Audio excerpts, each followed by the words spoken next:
Welcome, hackers. Today we're going to start a series of videos talking about the planes outside of the prime material plane.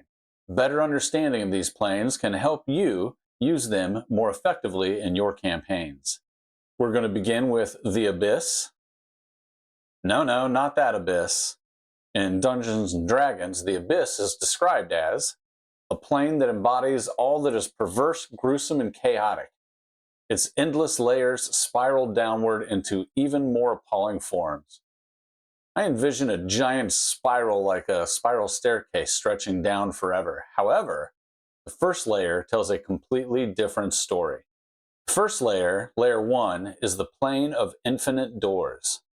It is filled with gateways to all the other layers of the planes. This means that it's not one contiguous plane. It's a whole bunch of different layers that are connected through these portals. All of the different layers were labeled based on the order in which they were discovered. The landscape is dotted with iron towers, hiding the portals to all the other layers of the Abyss. All of these iron towers are housed by minor upstart demon lords vying for control. Players finding themselves on this level can ally themselves with one faction or another, or fight against all of them, or maybe try to avoid all of them completely. The next level that is discussed is actually 3 different layers. Azzagrat is ruled by the demon lord Grazd, or something like that. I'm not entirely sure how to pronounce it. It'll be up on the screen.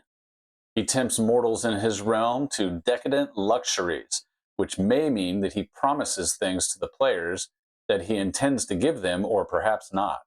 Bustling marketplaces on this level can attract the adventurers if they're looking for some secret MacGuffin to finish a quest, or maybe a powerful magic item. Grazd's control of this layer causes most of the demons here to be very civil towards other people on this layer. However, that is just on the surface. Visitors often disappear without a trace. Layer 66 is the Demonweb, and home to Lolth, the Queen of Spiders. What is the deal with these names? They're so hard to pronounce. What's wrong with Stephanie, Queen of the Spiders? Well, Stephanie, Queen of Spiders isn't quite as scary. No offense was intended to anyone named Stephanie. Any similarities between the Demon Lord Lolth and any Stephanies you might know are purely coincidental. Please do not blame real-world Stephanies for the problems created by Lolth. The entire realm is a network of interconnected web tunnels. In these tunnels, sometimes there will be ships and other structures that are pulled in from the prime material plane through portals. These structures have been brought here for some nefarious purpose that only Lolth truly knows. The Drow elves worship Lolth in a love-hate type relationship, and so there may be pockets within this layer that have a lot of Drow elves within them. Players beware. Layer 88 is called the Gaping Maw and is ruled over by Demogorgon. You new players and dungeon masters may recognize that name from the TV show Stranger Things, but I assure you the truth of the matter is much more horrific than the pale version they put into that show. This 2-headed demon lord is as much at war with itself as it is with other people within its layer. And this layer of the Abyss mirrors the demon lord's conflicting personality by having 2 very distinctly different zones. One is a giant jungle-covered continent, and the other one is a seemingly endless expanse of sea and brine flats. Demogorgon rules from its 2-towered fortress called Abysm, where his turbulent thoughts cause insanity in all who approach. Adventurers that are caught on this layer of the Abyss may find whirlpools and twisting and turning currents within the ocean, pulling them down into underwater ruins. Layer 113 is called Thanatos. Well, you better watch out for your copyright infringement on that one. No, Thanatos. And Thanatos is ruled by Orcus, who coincidentally has nothing to do with orcs. Orcus is worshipped by the undead and other living creatures that use and create undead. It is bleak and dotted with ruined cities and dark, twisting forests. His fortress, Everlost, is surrounded by hordes of undead zombies and skeletons and other undead creatures too horrific to name. These creatures hungrily wait for adventurers to come along to tear into tiny little pieces. Parties that adventure here better be prepared for swarms and hordes of undead skeletons and zombies of all make.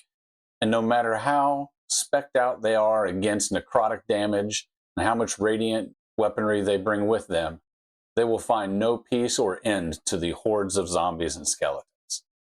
Layer 222 is called Shedaclaw, or the Slime Pits, and from here out we'll just refer to it as the Slime Pits. This level is ruled over by two different demon lords, Jublex and Zugtmoy. Jublex is the demon lord of slimes and oozes and wants nothing more than to turn everything that it touches into more slime. Zugtmoy is the demon queen of fungus and rot. Her goal is to infect all living things with spores to turn it into fungus for her to grow more mushrooms out of. The slime pits are unsurprisingly covered in slime. Vast swaths of the area are oceans of caustic slime, whereas Zugtmoy's palace comprises of a couple dozen immense mushrooms hollowed out into grand chambers. This palace is surrounded by poisonous vapors and acidic puffballs. Perhaps the adventurers were sent here to find a magic mushroom that's the only cure for the king's malady, or maybe to stop a dark ritual that looks to flood the prime material plane with oceans of slime and ooze. Level 422, the Death Dells, is ruled over by Yinagu, the demon lord of the Knolls. The landscape is covered in ravines and badlands, and the only way to survive is through hunting. Even the plants here will try to ensnare you. Yinagu's followers often bring people here from the prime material plane to be prey for their many hunts, and this may be how the party arrives at this location. Layer 600 is called the Endless Maze. Here, Baphomet, known as the Horned King or the Prince of Beasts, embodies bloodlust and rage. This layer is, unsurprisingly, an endless maze, perhaps the greatest mega dungeon of all time. Baphomet's castle at the center is surrounded by endless, confusing jumbles of hallways and passages. It is surrounded by a 1 mile wide moat filled with submerged passages and stairways leading ever deeper into this endless maze. The party might encounter bands of minotaurs or other maze-loving creatures. You may have noticed that while many of these layers are labeled with a number, not all the numbers were included in this video. And that is because many of the layers aren't described by Wizards of the Coast. They leave these up to the imagination of the dungeon masters.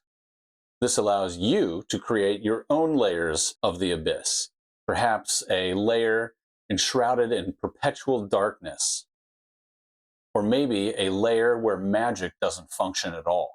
Whatever your mind can come up with, there's probably a layer of the abyss somewhere that lines up with it. So let me know in the comments what kind of ideas you have for layers in the abyss to help me and other dungeon masters create unique layers so that our adventurers can keep on hacking the dungeon.